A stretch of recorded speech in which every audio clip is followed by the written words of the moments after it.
Exatamente sobre esse caso absurdo que nós vamos ao vivo agora com a repórter Maria Maciel. Maria, é mais um crime daqueles, né? Um crime chocante que faz a gente pensar sobre a maldade humana, a crueldade, a capacidade de fazer o mal de nós humanos. Está cada vez pior. A polícia tem novas informações sobre esse caso hoje. O que é que você traz de novo para a gente, Maria?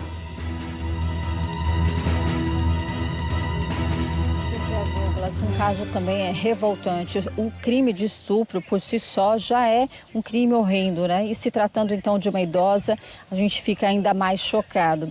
Olha, a Polícia Civil, né, tem realizado esse trabalho na delegacia contra crimes contra idosos, né? Vai fazer o seguinte, vai começar a ouvir, então, vizinhos, né, da idosa, e esse homem está sendo procurado, né? Então, todo esse trabalho agora é de ouvir, né, saber como é que vivia essa senhora, para saber como que tudo isso aconteceu. Isso está sendo encaminhado na delegacia. Agora, o que chama atenção também nesse caso, e é uma situação que deve se tornar comum também nos próximos anos, é o fato de muitas pessoas idosas morarem sozinhas. E chamou a atenção isso, uma idosa, né, de 84 anos estava sozinha em casa no momento então que foi estuprada por este homem. Aqui do meu lado está o Crismédio Costa, ele que é especialista em longevidade e também ativista dos direitos dos idosos, para ajudar a gente a entender também um pouquinho em relação a esses direitos, né? Alguém pode ser responsabilizado em relação ao que aconteceu com essa idosa? Boa tarde. Boa tarde a todos. Claro que sim. É lamentável no meio dos direitos humanos a gente se deparar com a barbaridade, com uma cena terrível como essa. O compromisso com a vida é de todos, independente da idade. E por se tratar de uma pessoa idosa, vulnerável, é necessário que a família, a comunidade, o poder público e a sociedade tenham um papel fundamental na proteção das pessoas idosas. Nesse caso, a comunidade e a sociedade, através da imprensa, fez um papel extraordinário, que é denunciar. E aí, quem mora em Alagoas, não deixe de utilizar, de ligar para 181. Nós temos um programa Pessoa Idosa Protegida, fabuloso, que vai averiguar a situação e vai garantir a proteção a essa pessoa idosa. Já que ela se encontra numa unidade de saúde ou em qualquer outro órgão do governo, o recomendado é que ela não volte mais para casa por enquanto. E que as autoridades competentes façam algo para garantir os direitos humanos, o direito fundamental à moradia, à liberdade e à proteção social. Mas a família tem que ser acionada, a gente não sabe se essa idosa ela tinha familiares próximos, filhos, alguém que pudesse cuidar, olhar por ela. Você foi feliz quando iniciou já falando sobre as estatísticas, né? As pessoas estão vivendo mais. Estão morando só, ou porque ficaram viúvas, os filhos casaram, ou por opção pessoal. Então, essas pessoas longevas, nós devemos ter um olhar preferencial para elas. Se mora na comunidade, os vizinhos, se tem famílias, por que a família não está próxima? Por que aconteceu isso?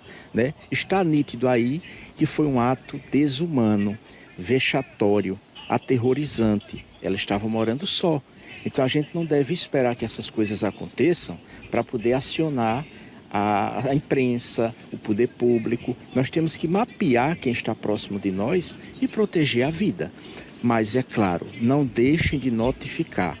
Casos como esses são muitos, a tendência é crescer, porque a longevidade está aumentando e também aumentando em pessoas mais frágeis, que não tiveram acesso à educação, que estão vivendo na extrema pobreza. Então é necessário que a gente denuncie, notifique para tentar inibir esse tipo de crime. Você falou aí, tocou num ponto que é com relação à opção, né? Muitos idosos, né, têm autonomia para morar sozinho, para viver sozinho e fazem isso por escolha própria, né? Mas a família não pode também abandonar, tem que estar junto.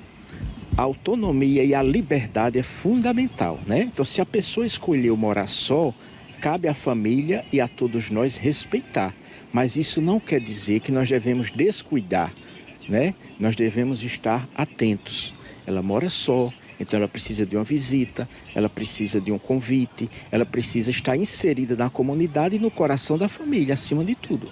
Em relação ao papel do Estado, não só essa questão agora, né, os cuidados com a saúde, mas o pós também, né? Todo atendimento que ela necessitar, acompanhamento psicológico, tudo isso deve ser ofertado pelo poder público. O poder público, certamente. Nós temos o CRAS, o CREAS, os CAPs, a Unidade Básica de Saúde. Nós temos uma política de saúde da pessoa idosa que é para proteger justamente essas pessoas fragilizadas. E dentro desse mundo tem a saúde mental, porque a pessoa, além de ter essa idade, ser uma longeva, né, ela não vai ficar tranquila pelos próximos meses. Então, um suporte psicossocial é fundamental. Muito obrigada pelas informações, né? A gente, para entender um pouco, né? Como o Crismed falou, né? A nossa população está envelhecendo, né?